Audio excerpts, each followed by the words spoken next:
Buenas las tengan, les doy la bienvenida a un nuevo episodio de Presunto Podcast. Mi nombre es Andrés Páramo y estoy en reemplazo de Sara Trejos, quien no nos pudo acompañar el día de hoy. Te queremos mucho, Sara, esperamos que vuelvas la próxima semana. Bueno, pues voy a guiar yo entonces, lo cual significa que muy probablemente el episodio se llame Justicia. Crimen. No, no lo dejaremos. Ese reinado se acabó. Entonces, pues vamos a hablar obviamente de uno de los casos más mediáticos de los últimos años, que es el doble asesinato que sucedió en La Calera, en el que murieron el estilista Mauricio Leal y su madre Marlene Hernández a manos de su hermano e hijo Johnny Leal, quien pues trató como de montar la trama de que era un suicidio, un supuesto, presunto suicidio, y bueno, esa tesis se tumbó en unas cuantas semanas. Los avisos parroquiales del inicio. Les recuerdo que pueden entrar a presuntapodcast.com y unirse a las comunidades. Primero los invito a que sean miembros de Patreon si quieren donar y hacer este proyecto. También pueden seguir nuestra charla en el servidor de Discord. Todo esto en presuntopodcast.com.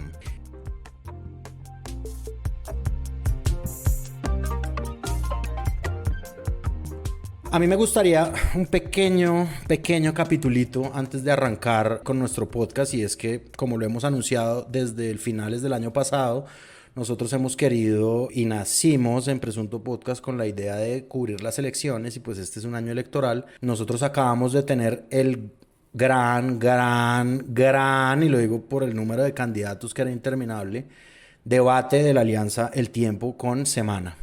Entonces, pues, mi balance del debate es qué desazón, qué tristeza, qué depresión. No sé ustedes qué piensen, si quieren enriquecer esta visión mía. María Paula. Pues un debate que, para ser anunciado como el gran debate del 2022, ¿no? Todos los candidatos lo pusieron en sus redes, además con 2 sellos de grandes medios que llevan haciendo debates no sé cuántos años hacia atrás. Me pareció muy pobre en la producción, en la logística, en la manera como manejaran los tiempos, en las preguntas, en que los moderadores no supieran los nombres de los candidatos, en el que el del máster pusiera el nombre del candidato que estaba hablando mal, ¿no? Sin entrar en los contenidos que podríamos quedarnos. Y no solo eso, sino que ponía Sergio Fajardo encima de Fico. Encima de que Fico. Eso sí puede generar confusiones graves. Pero es un buen comentario político. Es decir, es buena sátira si se hace con esa intención. Si fuera intencional, sí. Sí, pero como lo que es sin intención y un poco al azar, creo que mi balance al final es también de, ¿no? Esto, 2 horas para tener este espectáculo tan poco organizado, después de haberlo anunciado como si realmente lo hubieran superproducido, y no fue así. Evidentemente. Eso sin decir que yo creo que en este instante, mientras grabamos, las y los candidatos están sentados con sus asesores, cogiéndose ojalá las manos con la cabeza, pensando qué hicieron, ¿no? Yo creo que en el de Alejandro Gaviria están sumamente preocupados. Sí, toda la coalición, ¿no? Como que Vicky llamó la atención como, a ver, resolvamos este problemita de la coalición que se acaba de presentar, de Ingrid acusando a Gaviria de maquinarias y Gaviria diciéndole hipócrita. Sí, en esa coalición, ese cónclave que se habían reunido, creo que les va a tocar hacer una segunda sesión para que ese tipo de diferencias no las salgan a lucir en los debates. Es que yo soy muy escéptico del papel de los debates presidenciales en general. Yo creo que funcionan más como un formato de entretenimiento que como un formato o como una forma, más que un formato, más que una forma de conectarse con las ideas políticas de quienes están aspirando a cargos de elección popular. Creo que los debates suelen ser inanes, suelen desgastarse en réplica contra réplica. Cada crítica se toma como un ataque personal, siempre se hacen propuestas muy parecidas, ¿no? Como que hay un problema, pero en estas elecciones, o al menos en este punto, enero de 2022, existe un ingrediente adicional que no había ocurrido en las anteriores elecciones, y era la cantidad de candidatos que existe. Es decir, normalmente el debate no sirve para nada porque la gente suele tener decidido por qué candidato va a votar casi que cuando llega el primer debate. Es muy poca la gente a la que hay que convencer, y dudo mucho que sean los debates el medio que permita Para cambiar posiciones, posiciones, sí. exacto, o hacer que la gente se decida. Yo creo que la gente se decide finalmente por simpatías a priori, por actitudes específicas, por un tuit o por cercanía con gente que le cae mal. Es decir, se termina decidiendo por argumentos o por razones parecidas a las que en un momento generan simpatía o antipatía. Entonces el debate no me parece que sirva de nada, pero en este momento en que mucha gente de verdad no tiene la menor idea por quién va a votar, sería un buen momento para hacer debates que se centraran en las ideas, y yo sé que es difícil con tanta gente, pero hemos tenido la oportunidad de ver debates bien pensados, los debates que hizo El Espectador y que hizo Caracol, en donde se aliaron con Temblores ONG para hacer un debate sobre la reforma a la policía que tenía un formato de tiempo muy corto, en donde casi que se les invitó a los candidatos a jugar con preguntas rápidas al final, que luego replicó Caracol en los debates de cada coalición. Le permitieron a uno tener un panorama claro de si le gustaba, no le gustaba, a quién le parecía, y eso es dar herramientas. En cambio, este debate a la Vicky, ¿no? Porque eso finalmente no dista mucho de un programa habitual de Vicky Dávila, y yo que he participado sé en qué consiste eso, que es una pelotera, ¿no? Es armar una pelotera y un debate enconadísimo, ¿no? Y arriba rating y hágale. Es muy tortuoso entre tanta gente, ¿no? Por eso las mesas de Vicky tienen 4 personas, ¿no? No tienen 75 huevones ahí. Pero es que tú no, Sergio, tú me estás... No, perdóname, Gustavo, ¿no? Es como ese mare magnum, literalmente ese galimatías se vuelve realmente muy cansón y se vuelve desesperanzador con respecto a la democracia. Y yo siento que es un reflejo de mucho de lo que ha venido haciendo Semana bajo la batuta de Vicky, y es: esto es lo que hay que cumplir, ¿no? Hay como unas casillas vacías: revista, columnas, investigación, portada, confidenciales, espacios de video, debates presidenciales, y todo eso se llena y se hace a la manera de Vicky, que es inflamando los ánimos, ¿no? Y esa cosa emocional como exagerada y sobreactuada que pone a todo el mundo a tuitear se volvió la fórmula de Semana para todo. Entonces las columnas, la mayoría son un bodrio, están muy mal escritas, Aurelio y Juan Carlos Flores siendo honrosas excepciones, pero todas traen consigo una bomba, ¿no? Entonces todas dicen alguna cosa que es injuriosa, o que es un señalamiento, o que es efectivamente una acusación con bases, pero que lo que busca es generar un estallido, un pequeño estallido. Investigación puede ser buena o mala, puede estar pésimamente escrita o puede estar muy bien escrita. Lo importante no es eso, ¿no? Y es un debate, pero el punto del debate no es las ideas, sino es poner a la gente a cliquearle en YouTube a Semana, y creo que cumple el objetivo, pero al final lo que queda es un sabor de boca muy amargo y una frustración muy grande con respecto a lo que significa de verdad debatir en democracia, y creo que de ahí se desprenden muchas de las cosas que pasaron.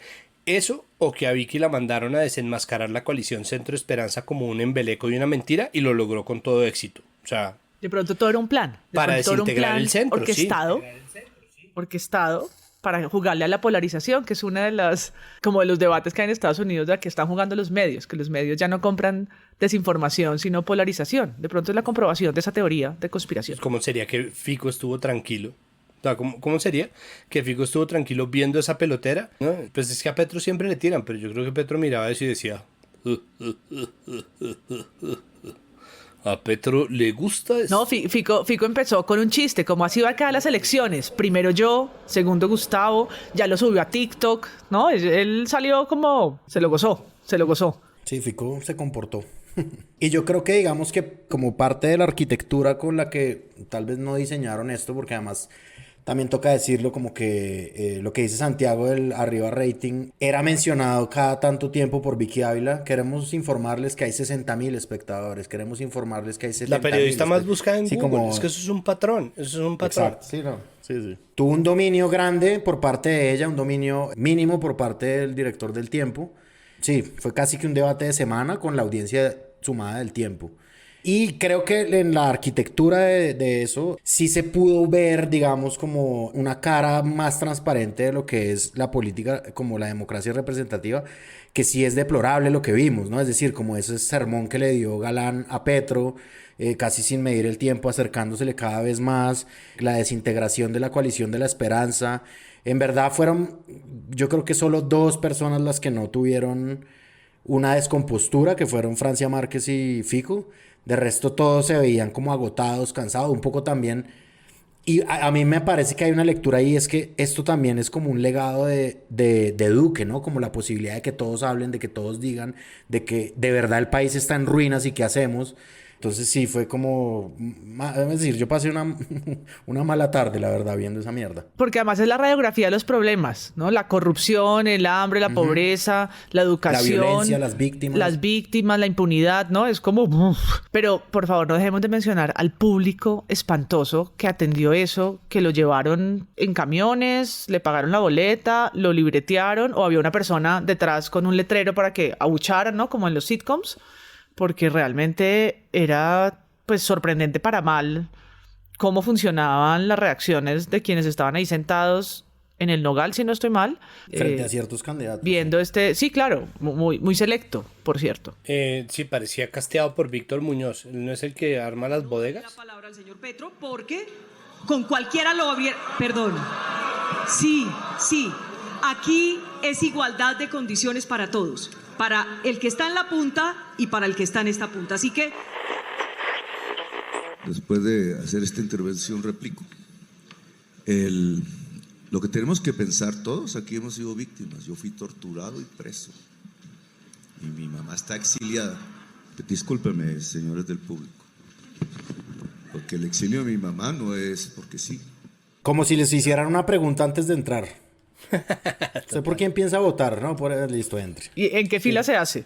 Carnet de vacunación, simulacro de tarjetón. No, el carnet de vacunación no les pidieron. Eso está clarísimo. En tanto, hoy todos están haciéndose la prueba de COVID por cuenta del querido candidato Oscar Iván Zuluaga.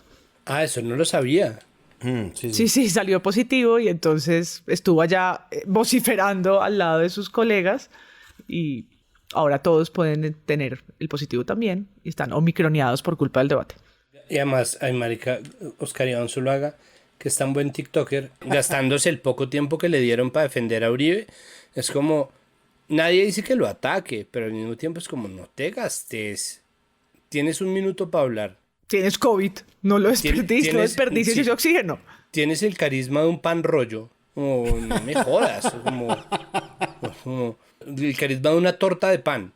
Y lo paran y lo único que hace es defender a Uribe. Es como, weón, ¿cómo perder una elección? Y no es porque no lo quiera, no es porque no lo defienda, sino es porque, weón, al final yo creo que hasta Uribe le va a decir como, pero, ¿cómo así? ¿Por qué no habló? ¿Por qué no? Porque no hablaste por ti mismo. Ocurrió, exacto, como... Para anotar, personas que hacen, dirigen, escriben o planean debates. Ha habido unos muy buenos debates, ¿no? La alianza con Temblores ONG, El Espectador y Blue de drogas, de violencia policial, el que hizo la Universidad de los Andes de drogas, los debates rápidos de las coaliciones que hicieron Caracol Televisión y La Silla Vacía. Y pues el debate de las comunidades afrocolombianas de los Andes también, que fue en el que salieron unas delicias de argumentos pero fantásticos, pero en donde se da herramientas para ver problemas sistémicos ahí, ¿no? Entonces, en cambio, este debate fue reflejo de un problema sistémico, de varios en realidad. Exacto, de acuerdo. Y sí, como que optaron por la de...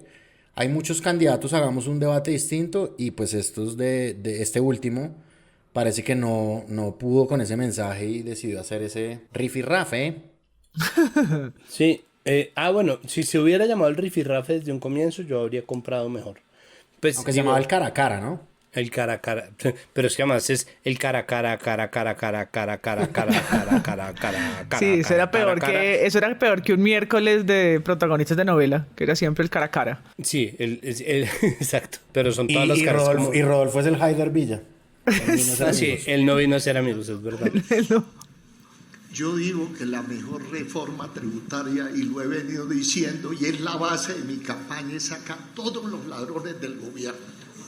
Es impresionante la plata que se están robando.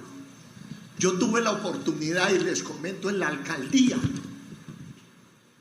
Sobró plata en Bucaramanga tapando todos los robos que nos hicieron los politiqueros de los diferentes partidos. Hay una cosa particular que a mí me parece que podríamos tratar en siguientes episodios, ya que vamos a estar hablando de esto harto, porque también nos plegamos al vicio electoral colombiano, y es pues la candidata Francia Márquez, ¿no? Que pues nos ha suscitado aquí debates, sobre todo internos en Presunto Podcast, acerca del racismo que existe en torno a ella. Lo comentamos en los premios Presunto con la actitud del medio Los Danieles, sobre todo de Daniel Samper Pisano, hablando de racismo con ella, o hablándole de racismo a ella, enseñándole de racismo a ella. Y en esta ocasión, y me parece que en anteriores, salvo muy contadas excepciones, los candidatos, a pesar de que Francia toca una variedad de temas y que es como la persona más contestataria y con posiciones más progresistas de todos los candidatos no le hacen réplica, como que le tienen un respeto que podría traducirse también en condescendencia. Yo creo que ya eligieron un enemigo, o está elegido hace años, que es Petro, y están concentrados en que sus réplicas y su esfuerzo sea por opacar a quien además sabemos ya de lejos, más allá de sus argumentos, que es un buen orador y que gana porque normalmente contesta bien. Después se pueden entrar a investigarle y salen 7 artículos desmintiendo lo que tú quieras, haciéndole pequeñas precisiones, pero maneja muy bien un debate como esos, ¿no? Y en público.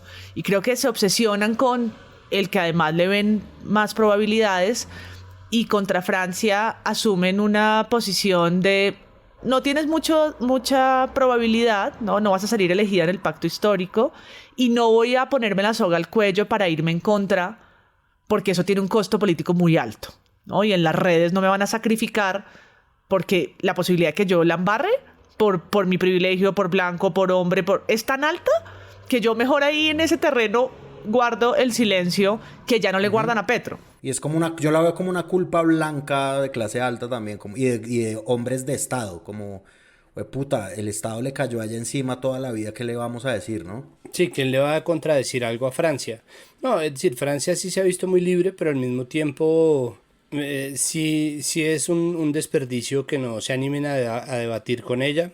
Pues yo creo que ha resultado muy difícil, porque ni siquiera Petro es tan libre como Francia de decir las cosas que piensa con respecto al Estado, ¿no? Como que ese no sentirse con posibilidades o que nadie dé un peso por la candidatura de Francia ayuda a que ella tenga la oportunidad de poner los temas sobre la mesa, y pues Francia es así, es decir, yo la he entrevistado y Francia habla así. Francia no está generando un personaje, y parte de lo que ella representa es precisamente eso. Eso tiene un gran goodwill en las redes sociales, pero por ahora en las intenciones de voto, pese a que es la segunda en el pacto histórico, no es significativo ni se constituye en una amenaza para la candidatura casi que absolutamente segura de Gustavo Petro, y es muy difícil de contestarle. O sea, hasta ahorita no ha habido nadie que no le conteste de una manera o machista o racista. O sea, si ya es difícil hablar cuando se es político blanco, hegemónico, normativo de partido tradicional con una mujer, porque de inmediato todos los argumentos empiezan a salir, y le ha pasado a todos, desde los más progresistas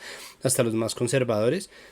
Hablarle a una mujer de izquierda y encima de todo negra, seguramente en términos de estrategia, o sea, en la ecuación de lo que eso suma, es muy difícil, pero me parece que igual es un desperdicio porque sería una buena manera de testearlo. Entonces ha habido un par de encontrones, como respuestas obligadas, uno que le tuvo que dar Juan Fernando Cristo en un debate y otro que le ha tenido que dar otro, pero realmente es muy poco lo que aparece. Me gusta igual esa figura de Francia, yo no puedo ser objetivo en ese sentido, no pienso serlo, pero sí me parece lastimoso que nadie se anime a replicar, no tanto por la fantasía estúpida tuitera de la peinada, sino para ver cómo se puede modelar un debate, si existe algún punto de debate real.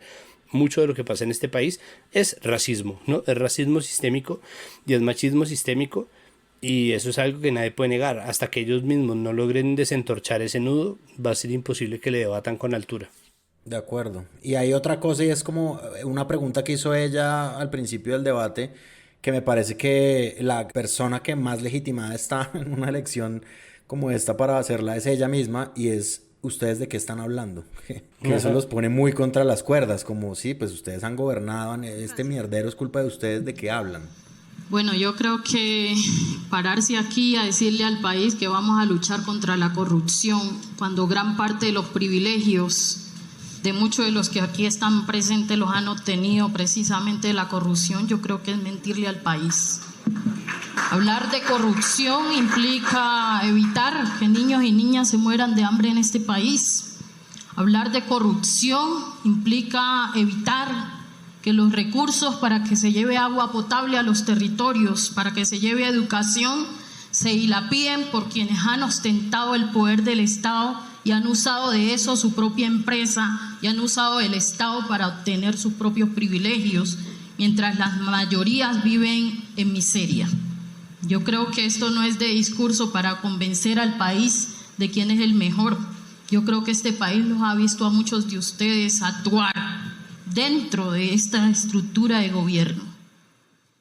Sí, aquí sale, hay un comercial, un artículo de Infobae, ¿no? Dice, muchos han conseguido sus privilegios en la corrupción. Entonces, la candidata que esa la dijo ella del también, Pacto sí. Histórico atizó el debate al poner de primero a las víctimas y a las poblaciones más vulnerables del país en la discusión. Pues es que tanto que se habla de los outsiders. Ella es la única, sí, ella es la única. Ella es la outsider, ¿no? Y eso la acredita. Y claro, y los demás se ven, o sea, es decir, Fajardo y todos estos que contra la politiquería se ven pues ridículos.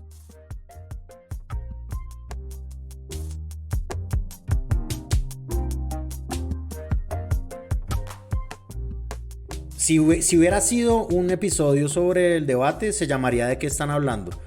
Pero como es de justicia, entremos al tema. Entonces, un caso pues súper sonado. Yo realmente como que tuve una experiencia trabajando pues diariamente en un medio, en El Espectador, y parte de lo que me tocó a mí hacer era hablar del tema de Colmenares, ¿no? Es decir, como estos súper casos súper mediáticos. Y pues había como una frase que me dijo alguien ahí como internamente en el periódico, fue como, claramente pues sí le dedicamos mucho a este caso, pero lo que pasa es que este caso es un caramelo para un periodista, es decir, contar este caso pues es también muy emocionante, y nos llega unos años después este nuevo caso que está pues también con esa forma de ser de casi una novela policíaca, como descubrir el misterio que hay detrás de estas dos personas que resultaron asesinadas en La Calera, y que bueno, tiene por detrás un montón de testimonios y un montón de trabajo investigativo. Yo creo que es un caso, pues, como algunos medios lo nombraron, de Caín o matricidio, que por un lado, pues, esta persona era un estilista, un peluquero famoso, ¿no? Un poco de la vida de la farándula, pero más allá de eso, y eso le da un poco de mayor despliegue, pues es un caso que ni CSI ni Criminal Minds había traído tanta atención, ¿no? Por lo macabro y por, qué sé yo, el morbo que despierta también este tipo de historias, ¿no? La condición humana, la obsesión que tenemos por entender esos crímenes horrorosos como este, ¿no? Cada vez que sale una noticia más sobre la posibilidad que lo acusen también por tortura, y los detalles de lo que pasó, y la audiencia que fue además, ¿no?, vista por miles de personas, tal vez tantas como en el debate, por entender qué tiene en la cabeza alguien que es capaz de hacer lo que hizo, ¿no? Y escuchar con tanta indignación un perdón y un compromiso de no volver a hacerlo, como si pudiera tener otra vez otra mamá y otro hermano para cumplir esa promesa. Entonces creo que tiene como un componente, varios componentes. Por un lado, lo que los medios hicieron de esa noticia y el rastreo y el boom mediático que llevó incluso pues a lo que hablaremos ahora, a una discusión sobre el papel de la justicia y a una rueda de prensa desafortunada del fiscal Barbosa, que luego tiene una contienda con nuestro querido Juan Diego Alviro. Pero creo que antes de eso, pues tuvo... Contra nuestro muy querido. Muy querido Juan Diego Alvira, que también ya abre su nominación en su propio cara a cara con Barbosa y la nueva versión de Estudio en Vagos. Ganador del Premio Presunto 2022. porque creo que el caso Caín es también un caso de muchos clics, ¿no? Genera un tráfico de lo que los medios saben aprovechar. A mí me parece simplemente que este tendría que ser un caso tratado con mucha delicadeza. Normalmente, siendo estos homicidios casos libres, bueno, libres entre comillas o en algún porcentaje amplio libres de contexto político, dan una libertad muy grande para trabajar en un país que delibera todo el tiempo y que de manera sistemática se sobreactúa frente a cualquier cosa, permite explorar otras facetas de la condición humana, ¿no? Y es, como usted lo dice, Páramo es un caramelo para un periodista, es una historia que requiere de investigación, de expedientes, que tiene todos los componentes emocionales y todos los componentes del misterio, de la historia, De suspenso. la pregunta... Ese sí de se puede suspenso. narrar, ¿no? Como el de García Márquez. Exacto, la pregunta constante sobre por qué alguien haría, como bien lo dice MP, pero que al tiempo y precisamente por eso debe ser tratado de verdad, con pincitas y con guantecitos de seda, porque es muy complicado precisamente por el contexto, ¿no? Por todo lo que está pasando alrededor de ese caso, y ese trato de delicadeza aplica también para nuestro primer nominado para premio. Esta entidad no es una oficina de comunicaciones, que es el fiscal Barbosa, siempre el fiscal Barbosa, que es el primero en salir a utilizar este caso en su favor, ¿no?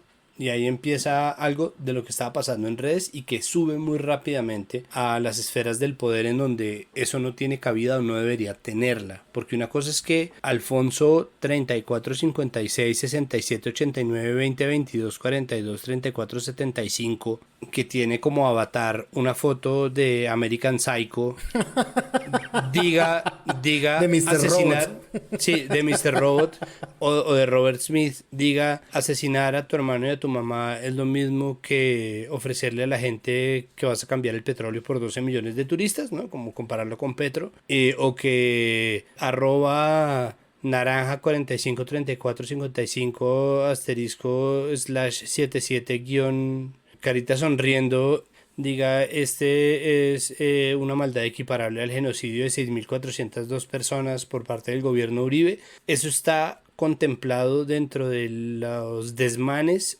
que permite la conversación pública en redes sociales, pero que @Barbosita salga a decir...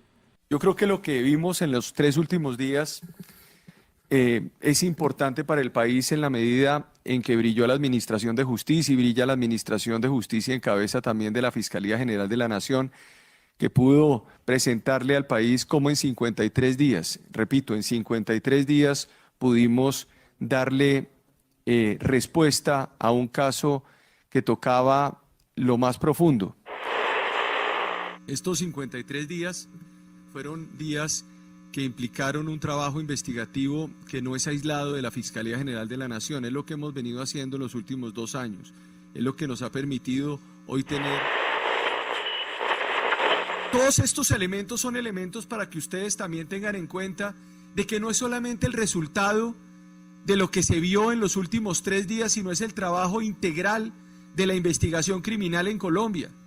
De que si hubiésemos investigado de esta manera casos históricos y emblemáticos en Colombia, como el mismo caso Colmenares, la Fiscalía lo hubiese podido resolver en 20 o 25 días.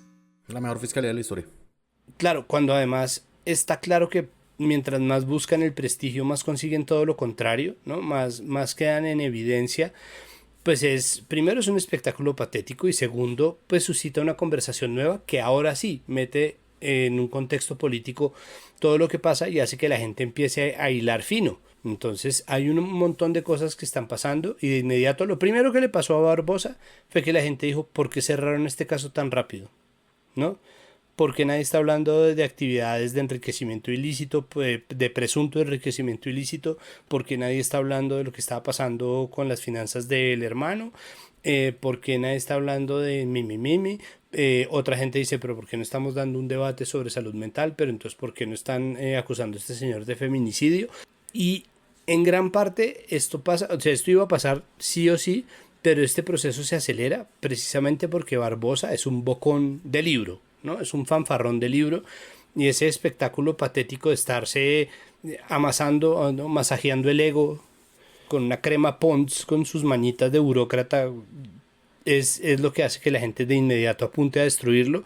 Y ahí empieza todo el mundo, ¿no? Incluido Juan Diego Alvira, que le dice, ¿no? Al que lo llama y Francisco Barbosa, pegado de su personaje, lo manda a estudiar ¿no? ¿Qué casos le faltan? Juan Diego Alvira hace la tarea y le saca Sí, un montón de Sí, casos eso es que efectivamente están sin resolver, porque llevamos 3 años y pico, 3 años largos del gobierno Duque, que se han sentido como 7, 8, diciéndole a la fiscalía como, hey, investigue esto, hey, ¿qué pasa con esto? Hey, ¿qué ocurre con esto? Y la fiscalía hace ojos ciegos y oídos sordos, pero cuando hay uno de estos cuentos salen entonces a sacar pecho, y ahí es donde empieza la cosa difícil, porque eso también empieza a involucrar qué tratamiento le dan o no los medios de comunicación. Por supuesto que es una historia interesante, por supuesto que debe ocupar buenas páginas, por supuesto que se le debe dar un tratamiento que permita contar la historia, pero el respeto no tendría por qué perderse, ¿no? Eso no tendría por qué comprometer ni la emoción ni la estética del trabajo. ¿Por qué no se da esta misma celeridad?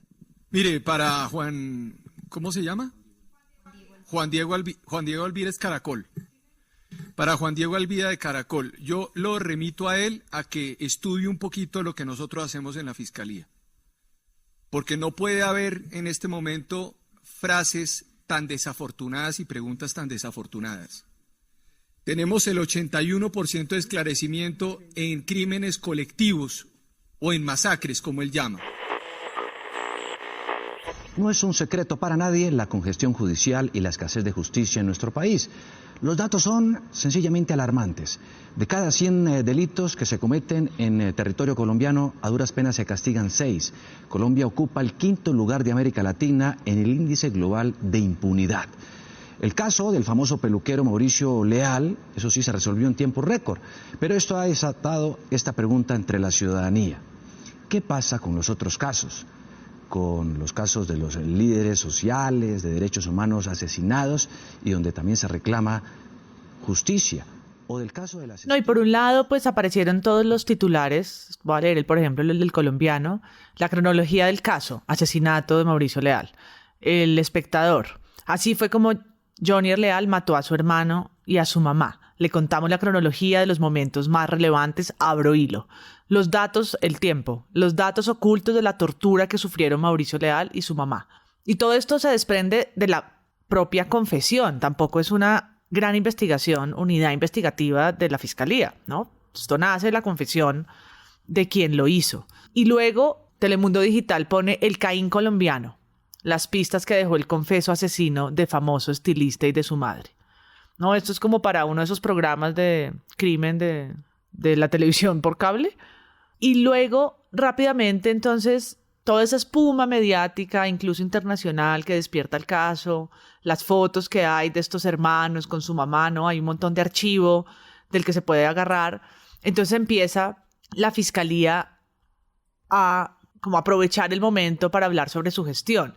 Y yo creo que es muy desafortunado el titular de semana, que entre comillas lo que dijo Barbosa, entre tantas cosas, en la rueda de prensa. No hay un crimen perfecto. No, ¿sí? Cuéntanos más, fiscal. No, ¿cómo así? Hablemos de crímenes perfectos, porfa. Exacto, hablemos. ¿Qué es un crimen perfecto para la fiscalía? ¿Cómo así?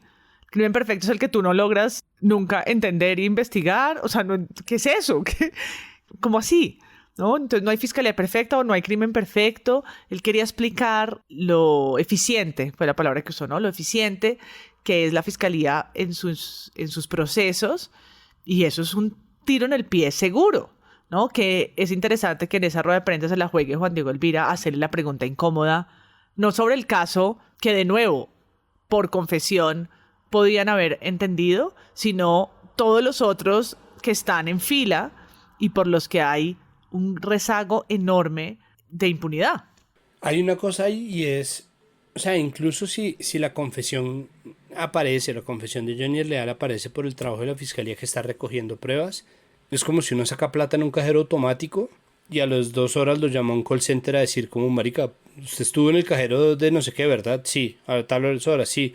No, es que nos dimos cuenta de que usted salió y no le dio las gracias al cajero, es como, haz tu trabajo, ¿no? Ese es tu trabajo, tú eres el fiscal general de la nación. Entonces yo siento que existe cierta incomodidad constante de estar trabajando con crímenes que tienen corte político en un país que es, ¿no? Que está tan politizado en todas sus violencias. Y tan judicializado. Y tan judicializado, exacto. Y por eso se hace tanto énfasis en este caso que parece estar por fuera de todo eso y que está más como en el terreno de la telenovela, ¿no? De la crónica roja y de lo que incluso da para ciertas licencias poéticas, ¿no? Para hacernos preguntas hacia adentro y no estar, ¿no? Como por fin descansar del debate, por fin descansar de las cosas que ocurren, pero él mismo, siendo el fiscal general, pues, ¿no? Abriendo la boca termina cayendo ahí de donde pretendía escapar. Pero es que me recordó el caso de Garavito, que fue un caso que yo seguí de cerca, y es que cuando él confiesa, también demuestra lo ineficiente que había sido las fiscalías, muchas, ¿no? Locales, con sus casos. Pasaron años archivando carpetas, procesos votados, violaciones y asesinatos de niños que no conectaban. Pasaron años antes de que alguien dijera, no, es un asesino en serie. Y luego, lo más patético de su audiencia, de una de sus audiencias, era que él tenía que decirle a la fiscalía con un cuaderno macabro que guardó a lo Hannibal Lecter lo que él había hecho, y era él el que le empezaba a dar razón de lo que había pasado a las familias. Él en su cuaderno tenía anotadas más cosas que lo que la fiscalía había podido sumar en años. Y ahí también las preguntas que le hacían a los medios. ¿Dónde están las historias que cubrieron los medios sobre estos niños y niñas abusados por él? Entonces, este caso me llamaba la atención porque yo sí creo que merecen que los medios que escriben ese primer borrador de las historias lo cubran, porque es importante. En este caso, pues es particular, es el de una persona con su familia, pero si se tratara de algo más, se necesita atención para que esto no quede simplemente en las páginas de la Crónica Roja y olvidado, ¿no? Como tantas otras cosas que pueden pasar en las noches de nuestras ciudades o veredas o carreteras. Pero el papel de la fiscalía no puede venir a llenarse con solo las confesiones de quienes, ¿no? En ese momento de la audiencia deciden, por la razón que sea, por culpa o por rebajar pena o por lo que sea. Lo mismo pasó con Juliana, ¿no? Que finalmente son procesos que se dan ahí. Entonces, también cuáles son las preguntas que hacen los medios a quienes tienen que hacer su trabajo, como decía Santiago, y el papel que juegan, en este caso, victimarios dentro de ese relato. Hay un punto que rescató Blue Radio, digamos que el cubrimiento ha sido por varios frentes, y a mí me parece que una noticia la que sea, es decir, de la envergadura que sea, así sea una declaración, es noticia, ¿no? Frente a un caso de estos, da clics. Y es como una entrevista que le hizo Blue Radio al exfiscal Francisco José Cintura, que se refirió a este caso, en el que dice: el caso de Mauricio Real fue rápido por el interés de los medios de comunicación, que es una cosa como que rebota un poco, como que da la vuelta, y muestra también una teoría que existe acerca del rol como de los entes de justicia frente a la presión un poco pública que se genera a partir de un cubrimiento masivo de un caso, ¿no? Y eso como que está estudiado y pues se practica mucho, por ejemplo, en la gente que pone demandas de alto impacto, como eutanasia, como aborto, etcétera, que es como, ok, al lado de la estrategia jurídica tiene que haber una estrategia de medios lo suficientemente inteligente para despertar el interés de las autoridades. Y como que eso es también una puesta en escena para que una fiscalía absolutamente politizada, ¿no? Que tiene encima pues unos casos gravísimos y además unos casos también de los que depende un poco, porque una fiscalía en un país como Colombia tiene mucho poder, de los que depende un poco una elección, toma o no toma. Y pues este es un caso que dicen como, ¿saben qué? Yo lo tomo. Y vamos a hacer todo el despliegue, aparte del que ya ha sido, para poder resolverlo.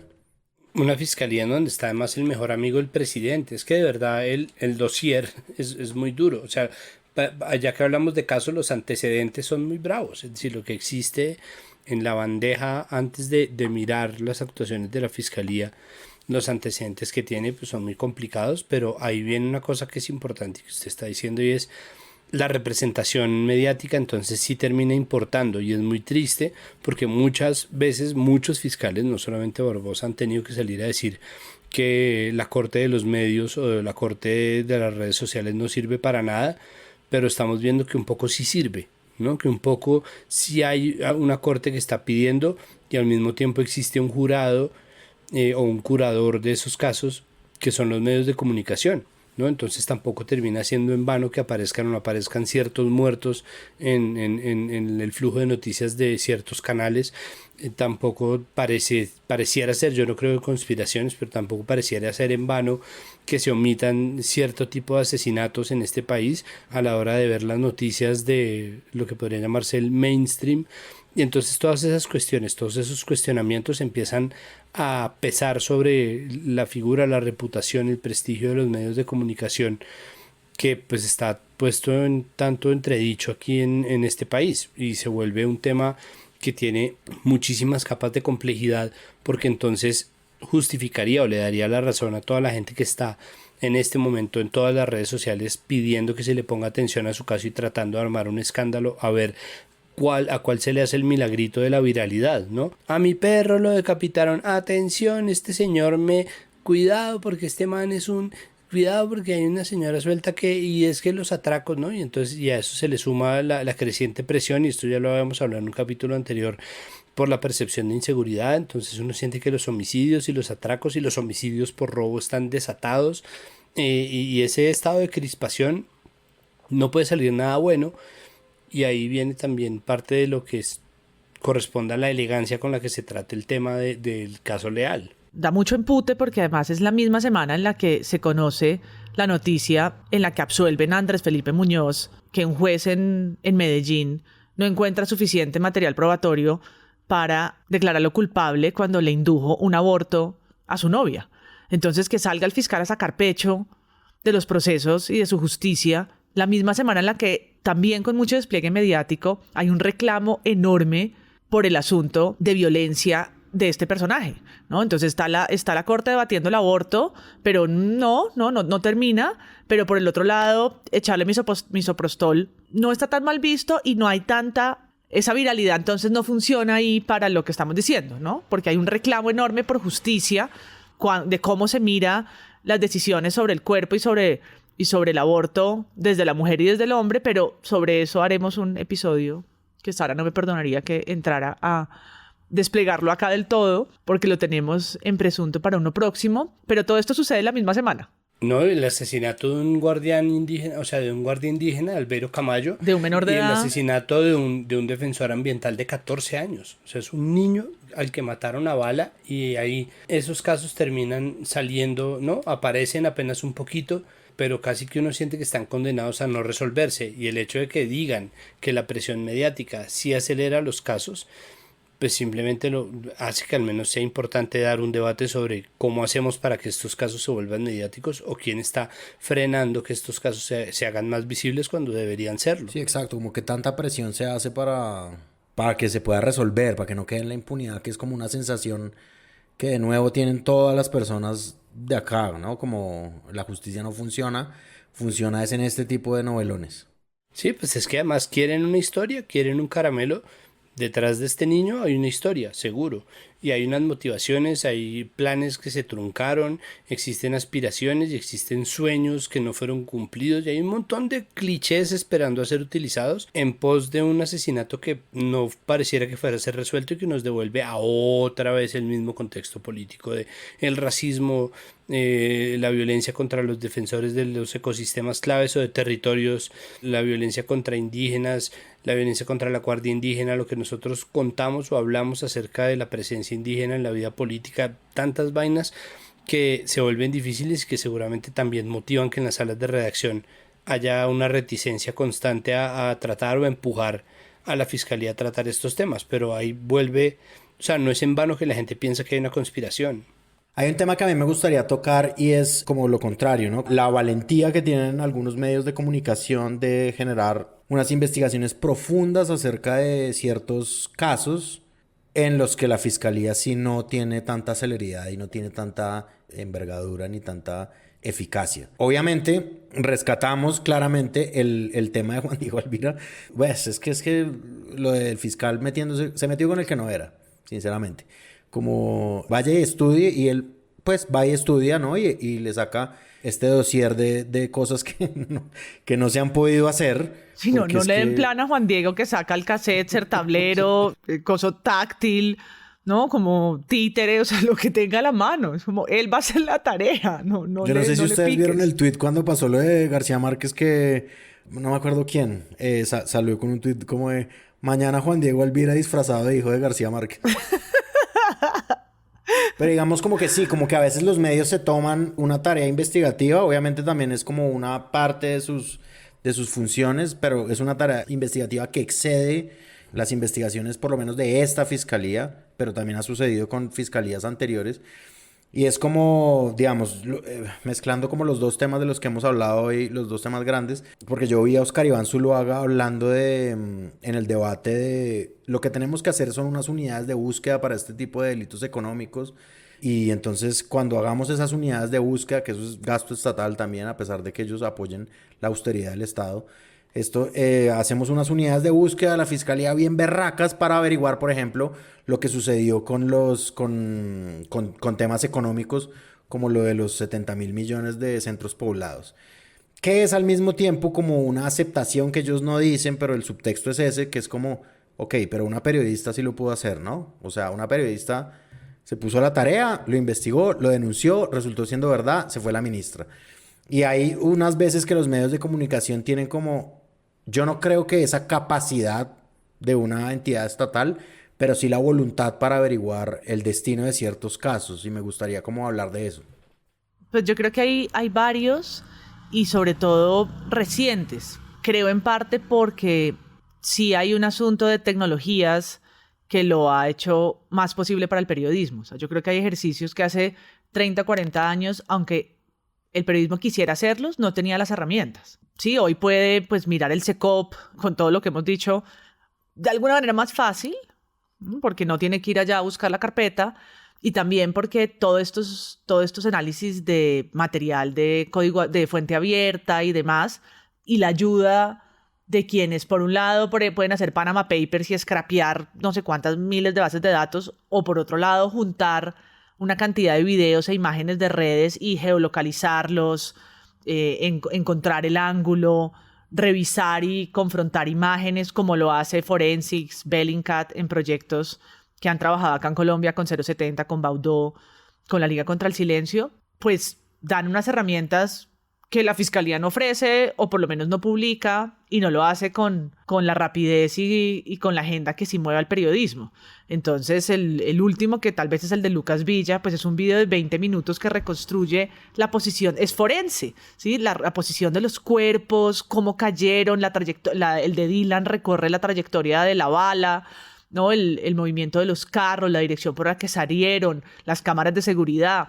O por ejemplo el de la cárcel, la Modelo, pues tiene todo el mapa de la cárcel, el lugar donde cayeron los cuerpos, una cantidad de videos que llegaron de los propios reclusos que tomaron desde sus celulares o los aparatos que tuvieran para capturar imágenes, ¿no? Y todo ese trabajo minucioso científico de encontrarle como realmente lugar a ese rompecabezas. Entonces creo que sí es como un cambio ahí sí, periodismo digital, aunque suene muy a escuela, ¿no? Pero de una movida que sí pasa por lo que se puede hacer ahora en narrativas como mucho más interactivas, que combinan muy bien lo forense y que funcionan, creo, para el crimen, ¿no? Para poder develar eso que es tan opaco, tan oscuro, tan complejo, con unos tiempos distintos a los procesos judiciales que se archivan, que tienen otras lógicas políticas. No, esto aquí se desprende todo eso y se trata como con la mente periodística, que es ahora, hay que hacerlo ahora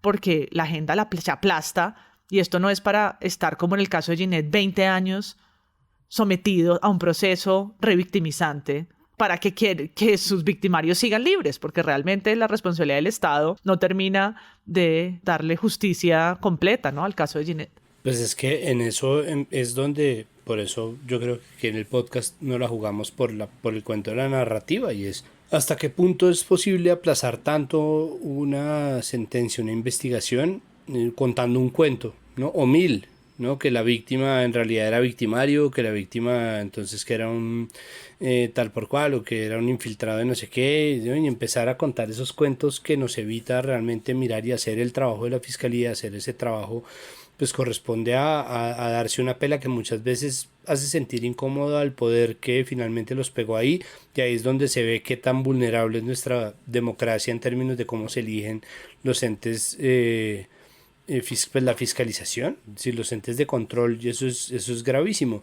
No, pues otros casos son los de Cuestión Pública, que hace el análisis de varias fotos de Andrés Escobar, este paraquini que salió a dispararle a manifestantes, que todos lo conocimos porque él primero pues quedó fotografiado una y mil veces, pero además porque él mismo salió a grabarse un video, a sacar un arma, decir que era un arma aturdidora, que no era un arma de verdad, sacó una vaca y bueno, hizo de sí mismo un espectáculo, lo cual redunda en por qué la gente quiere visibilidad, y es precisamente porque necesita mover su caso a su favor, porque sienten que presionando la opinión pública van a conseguir un veredicto favorable.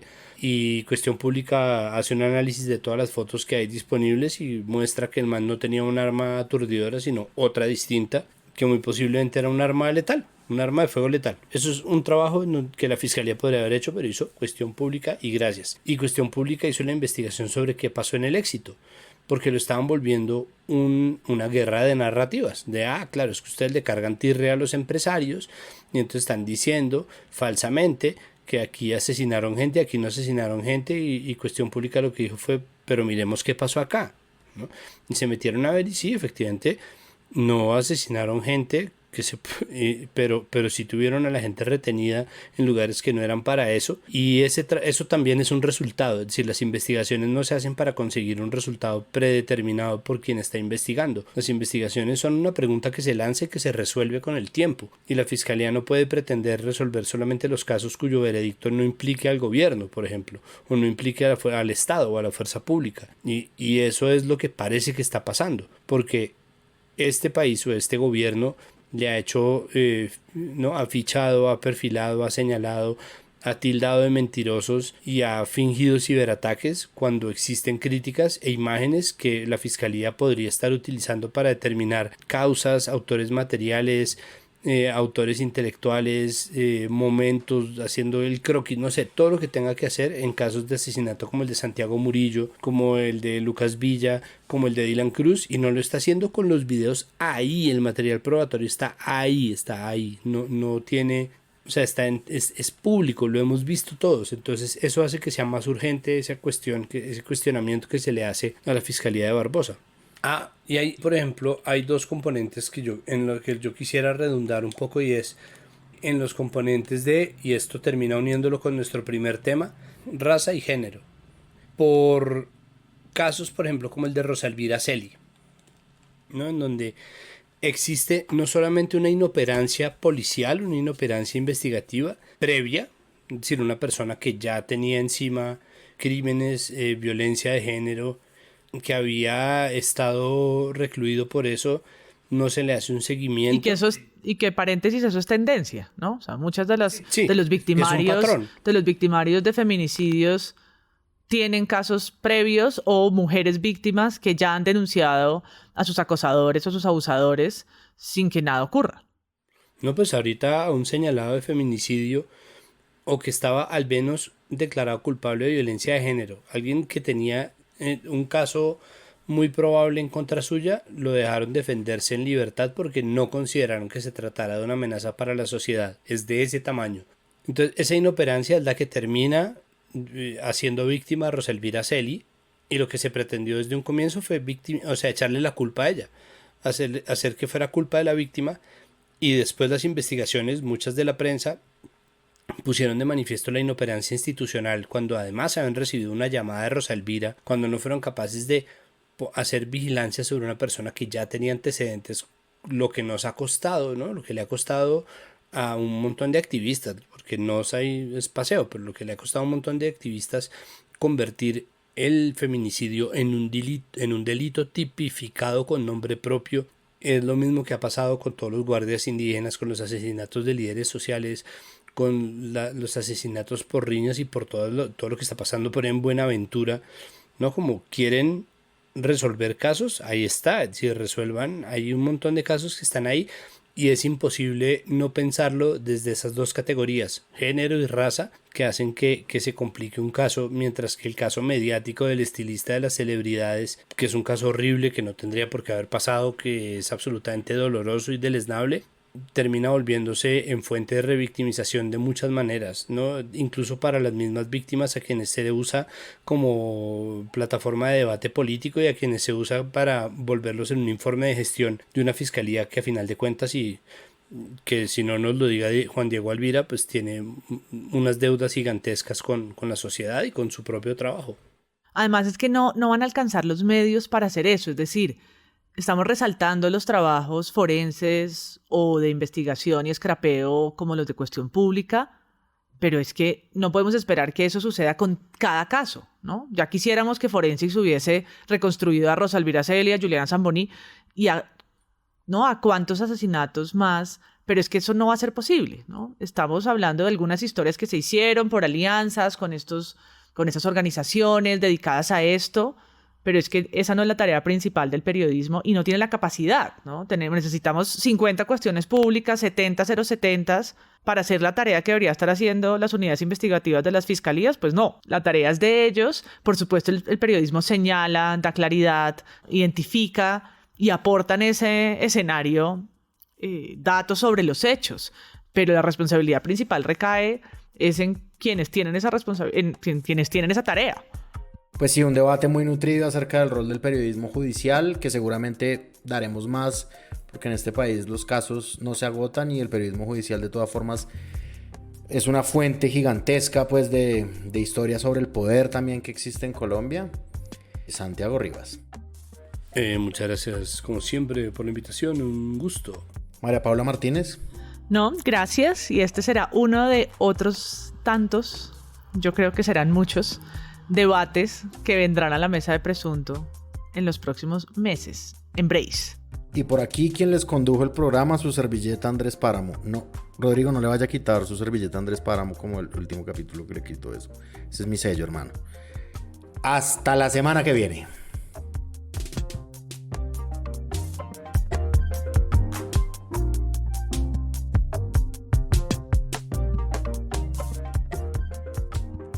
Presunto Podcast es un proyecto de Sillón Studios. La producción es de Sara Trejos, el análisis de hoy es de Santiago Rivas, María Paula Martínez y Andrés Páramo. La postproducción de este episodio es de Rodrigo Rodríguez del Oro Podcast. Recuerden que pueden ir a nuestra página web, unirse a nuestra comunidad de Discord y donar a este proyecto en Patreon. Todo eso en nuestra página web. Gracias.